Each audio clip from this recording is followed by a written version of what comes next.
Di awal bulan Oktober, ibu menyuruhku cek ATM yang barangkali ada uang nyasar masuk di sana. Lalu aku cek uang di ATM, Masya Allah beneran ada uang 2,5 juta lagi Kak.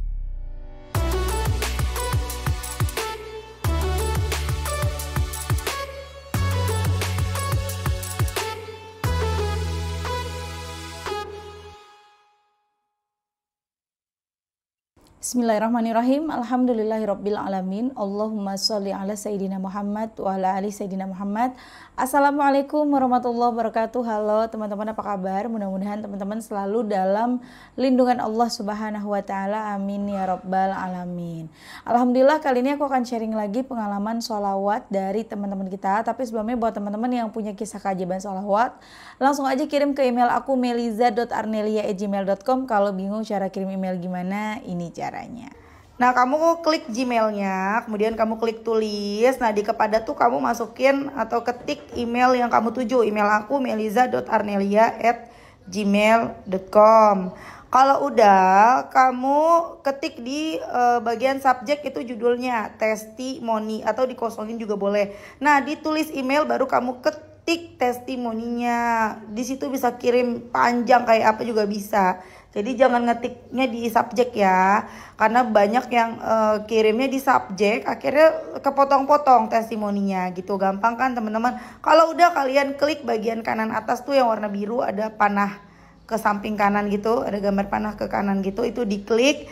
Ya kalau itu diklik itu sudah terkirim, nanti ada notifnya kok terkirim tuh ya kan.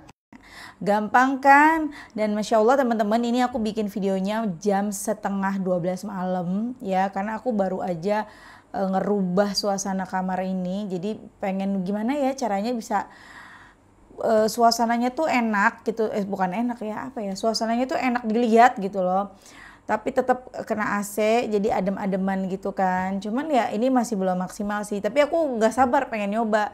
Walaupun nih ini cahayanya di sini aku madepinnya gitu ya. Kalau cahayanya aku madepin ke aku, tuh gimana menurut kalian? Kalau gini kayaknya aku kayak keterangan ya, kurang lampu dari samping ya. Nah ini lampunya aku madepin. Ribet banget ya Mbak Mel. Iya emang ribet ya. Tuh segala ada kucing di sini. Ya udah, lanjut aja, aku akan bacain testimoninya. Mio turun dulu. Nah ini kisahnya dari Mbak El di Palembang. Assalamualaikum warahmatullahi wabarakatuh. Waalaikumsalam warahmatullahi wabarakatuh. Perkenalkan Kak Mel, inisial namaku El, asal Palembang. Halo Mbak El. Aku mau berbagi keajaiban sholawat yang tanpa aku sadari. Hehe, kenapa harus pakai hehe? Ceritanya cukup panjang, semoga Kak Mel gak bosen ya. Hihi, oh jadi gak boleh hehe, jadi hihi gitu ya. Lanjut. Di bulan Juni 2024 ini ceritanya aku ikut Shopee affiliate gitu Kak. Aku ikut nyari dari iklan-iklan di FB. Aku punya tabungan kurang lebih 4 jutaan hasil usaha kerajinan tanganku dari tahun 2020. Singkatnya, setelah ikut Shopee affiliate itu ternyata penipuan. Tabunganku habis kurang lebih 5 jutaan. Aku ada pinjem uang juga sama teman 900.000, orang tuaku nggak tahu persoalan ini. Karena aku ikut Shopee affiliate ini lagi marahan sama orang tua yang sering membandingkan aku sama adikku. Masalah rezeki, kecerdasan, dan lainnya. Makanya terjerumus ke penipuan karena akunya kurang ajar ya, hihi. Setelah tabunganku habis, aku sedih banget, kecewa banget. Sampai gak habis pikir kenapa bisa terjerumus ke situ. Aku gak tenang, gak bisa tidur, berusaha menstabilkan pikiranku kalau uang itu bisa kembali lagi ke aku.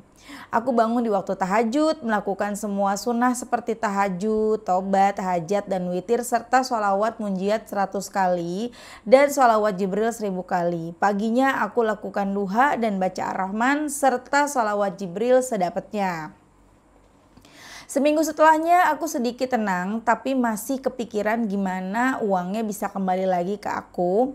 Berhari-hari aku lakuin ini Kak, nggak putus sampai dapat keajaiban nantinya. Bahkan di saat aku datang bulan, aku masih bangun di sepertiga malam untuk berdoa dan bersolawat. Hari demi hari aku sedikit bisa mengikhlaskan uang tersebut walau masih teringat kalau tabunganku udah habis. Tapi aku afirmasikan dan berpikir positif kalau uang itu nggak hilang, uang itu ada di tangan Allah lagi. Aku jalani aktivitasku seperti biasa. Pernah juga aku mengamalkan sholawatin kartu ATM atau e-wallet kak.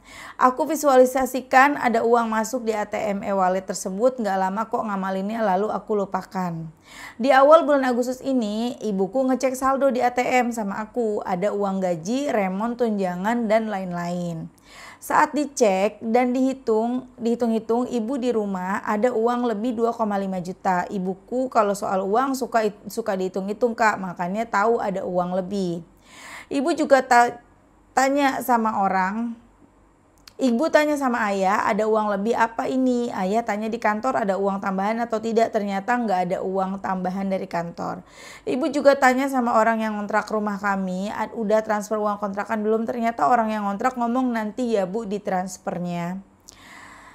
Ibu tanya juga sama aku uang lebih dari mana. Aku cuma bilang simpan aja dulu uangnya bu. Kalau 3 hari ke depan ada yang menghubungi mungkin itu uangnya. Tapi kalau nggak ada ya udah disimpan dulu aja. Ternyata setelah 3 hari, seminggu, sebulan ditunggu beneran nggak ada yang tanya uang itu kak. Masya Allah. Aku sempat ngeklik atau ngeh gitu kak. Apa jangan-jangan ini uang yang aku salawatin ya. Tapi aku anggap ya, enggak lah, aku mana ada kartu ATM. Kalaupun itu uangku harusnya di e-walletku dong. Di pertengahan Agustus aku pengen jualan kak. Nggak tahu kenapa tiba-tiba aja kepengen jualan risol. Aku coba-coba tuh foto makanannya dan aku share di WA story. Masya Allah alhamdulillah banyak banget yang pesen. Lalu aku ikut festival food juga di kampus adikku. Alhamdulillah laris manis juga. Alhamdulillah. Sekarang aku masih jual risol kak dengan berbagai macam isian risol. Karena kulkas ibuku nggak besar. Ayah juga tahu kalau aku jualan risol dan laris manis.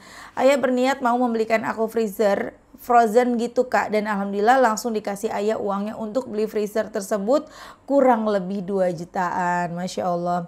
Lalu di bulan September ini ayahku pensiun kak. Ibuku sempat was-was karena dapat gaji bulanan ayah mulai berkurang, tapi ibu selalu optimis kalau Allah lah yang maha pemberi rezeki. Di awal bulan Oktober, ibu menyuruhku cek ATM yang barangkali ada uang nyasar masuk di sana. Lalu aku cek uang di ATM, Masya Allah beneran ada uang 2,5 juta lagi kak. Sebelumnya saldo ATM ibu 64.000. Ibu pun melakukan hal yang sama, tanya sama ayah telepon orang kantor dan lagi-lagi nggak ada uang tambahan, uang pensiunan yang ditransfer. Dan tanya sama orang kontrak juga udah dikirim uang belum, jawabannya sama, belum ditransfer. Dan nunggu 3 hari lagi kalau ada yang salah kirim, ternyata nggak ada konfirmasi dari siapa-siapa atau kabar dari orang yang kehilangan uang. Masya Allah, Allahumma sholli ala Muhammad. Ibu aku sampai berpikir ini uang dari mana. Saat itu aku juga masih nggak ngeh kak. Aku udah melupakan sholawatin kartu ATM atau e-wallet tersebut. Dan tiba-tiba nggak ada angin, nggak ada hujan. Aku ingat ibu aku dapat uang 2,5 juta di bulan Agustus. Dan 2,5 juta di bulan Oktober. Aku iseng kak nanya ke ibu sebelumnya, ibu pernah nggak dapat uang tiba-tiba gini atau ada uang tambahan dari kantor ayah? Kata ibu nggak ada dan nggak pernah. Kata aku nggak pernah sama sekali selama ini. Kata ibu meyakinkan, iya nggak ada. Ada apa? Aku tersenyum kak dan jawab nggak apa-apa bu. Terus ibu aku bilang gini, mungkin Allah sayang ya sama ibu karena penghasilan ayah sekarang nggak kayak dulu lagi. Kebutuhan rumah tangga juga banyak. Makanya ada uang nyasar terus. Aku tersenyum dan jawab, iya aja kak. Dan masih banyak lagi keajaiban sholawat yang aku rasakan kak. Lingkunganku baik, tempat kerjaku baik, yang pemilik usaha pun juga baik. Aku selalu aman di perjalanan. Aku juga tenang kalau udah sholawatan. Teman yang meminjamkan uang ke aku juga santai, gak minta cepet-cepet dikembalikan. Akunya aja yang gak enak lama-lama kembaliin uangnya. Sedang aku usahakan walaupun kucicil kak. Ada rasa gelisah juga kalau amanah belum dibayarkan. Dan aku ketemu sosok lelaki yang kriteria aku banget kak. Yang mudah-mudahan jadi jodoh aku dunia akhirat. Hehe, amin. Aminin ya kak, amin. Mudah-mudahan juga dia menyegerakan niat baiknya. Tanda-tanda untuk ke arah serius udah makin jelas, tinggal menunggu waktu yang tepat aja. Masya Allah, kencengin sholawatnya ya. Oh iya, aku juga nerapin scripting Kak soal kehidupan, kriteria pasangan, lingkungan, keuangan, dan lainnya. Sampai sekarang aku masih konsisten untuk melakukan sunah-sunah tadi Kak, walau kadang kelupaan, kadang sibuk banget, dan kadang nggak terjalankan. Paling 1 sampai 2 hari aku melupakan hal itu. Dan cepat-cepat aku ingat dengan maha baiknya Allah udah nolong aku dan aku harus lakukan sunah-sunah itu lagi. Aku tetap lakuin Kak sampai sekarang.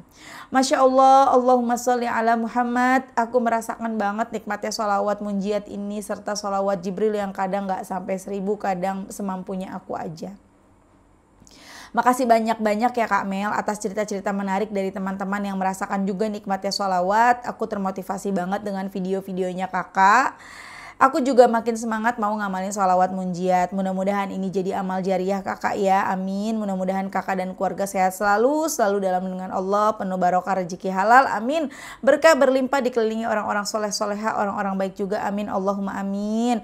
Semangat menebar kebaikan terus ya kak, jazakillahu khair. Hanya Allah yang bisa membalas kebaikan-kebaikan kakak, amin. Allahumma amin. Maaf kak kalau ada salah kata atau kalimat yang kurang dipahami. Makasih juga udah membaca cerita panjangku ini. Hehe, wassalamualaikum warahmatullahi wabarakatuh. Masya Allah ya. Itu tadi kisah dari Mbak L di Palembang. Masya Allah Mbak L, semoga segera menikah, semoga dianya segera melamar ya, dan gak pakai lama, cepet, gak pakai hitungan tahun depan, enggak, hitungan bulan atau bahkan mungkin hitungan minggu setelah lamaran langsung nikah, amin. Gak ada yang gak mungkin bagi Allah ya. Kencengin terus sholawatnya, jangan pernah tinggalin sholawat ya. Masya Allah banget deh. Memang teman-teman harus hati-hati. Jangan gara-gara kepengen, teman-teman nih kepengen punya penghasilan ya. Abis sholawatan tiba-tiba ada penawaran nih di WA untuk kerja part time atau full time dari rumah. Itu hati-hati teman-teman ya. Nggak ada soalnya Shopee atau TikTok atau apapun yang mengada-ngadain begitu tuh nggak ada. Hati-hati banget ya. Apalagi kalaupun memang ada, aku nggak tahu ya. Nggak ada yang namanya dipungut bayaran, nggak ada sama sekali. Bahkan kita mau jadi affiliate aja di Shopee ataupun TikTok itu nggak ada bayaran sama sekali, nggak ada kita disuruh bayar, nggak ada teman-teman ya. Namanya kita cari duit, berarti kan kita butuh duit, masa kita disuruh bayar? Jangan percaya, memang awal-awalnya gitu. Taruh duit sekian, misalnya 50.000 nanti jadi 75.000, beneran uangnya bisa kita ambil. Tapi habis itu kita naruh lagi duit, nggak bisa diambil, harus ditambah lagi. Karena teman aku sendiri ngerasain ya, itu sampai utangnya 19 jutaan. Dan teman-teman follower, teman-teman kita ya yang suka aku bacain juga kan banyak yang seperti itu. Jadi teman-teman hati-hati banget ya, hati-hati banget, jangan sampai teman-teman nanti ketipu seperti Mbak L di Palembang. Tapi di sini jadi pelajaran juga sih Mbak L ya. Mbak L kan selama ini merasa dibedain sama orang tua, dibanding-bandingin. Mbak L ingat ya, nanti kamu akan merasakan ketika kamu sudah menjadi orang tua yang memiliki anak lebih dari satu. Gak ada orang tua yang kasih sayangnya tuh berbeda. Kalau dia punya anak 5, kelima-limanya sama. Kalaupun anaknya 2, kedua-duanya sama-sama disayang dengan rasa sayang yang sama. Hanya saja caranya kan berbeda. Kayak contohnya aku sering ngomong, anak aku si kakak sama si adik itu beda banget gitu loh. Si kakak itu tipenya A, si adik itu tipenya B gitu kan. Dan kelakuannya juga macam-macam. Kalau si kakak ini ya dari mulai bangun tidur susah banget menguras emosi gitu loh. Kalau maminya bangunin baik-baik kak, bangun sholat subuh kak, itu susah banget, udah setengah jam dibangunin, belum lagi pakai ngambek-ngambek, nangis-nangis gitu loh. Tapi kalau adiknya, adek bangun deh sholat subuh, adek udah subuh bangun deh, langsung bangun, langsung ke kamar mandi, langsung sikat gigi, kencing segala macem, ngambil wudhu, sholat gitu. Jadi ya gimana aku nggak ngomel mulu gitu kan. Nah curhat lagi nih Mbak Mel, kebiasaan mak suka curhat ya. Jadi akhirnya kan cara aku ke kakak sama ke adik beda. Ke kakak jadinya ngomel mulu karena kan ulah dia juga gitu teman-teman. Jadi kita jangan suka ngerasa kok kayaknya orang tua aku nggak sayang. Coba dicek lagi nih diri kita udah bener belum nih gitu loh. Jangan-jangan kenapa seolah membandingkan karena memang kitanya ini yang nggak beres gitu loh. Maaf ya Mbak El, bukan aku menuduh kamu sekali. Maksudnya kayak anak aku nih, si kakak ngambek, marah. Kenapa sih aku dimarahin terus, ditegur terus, adek enggak.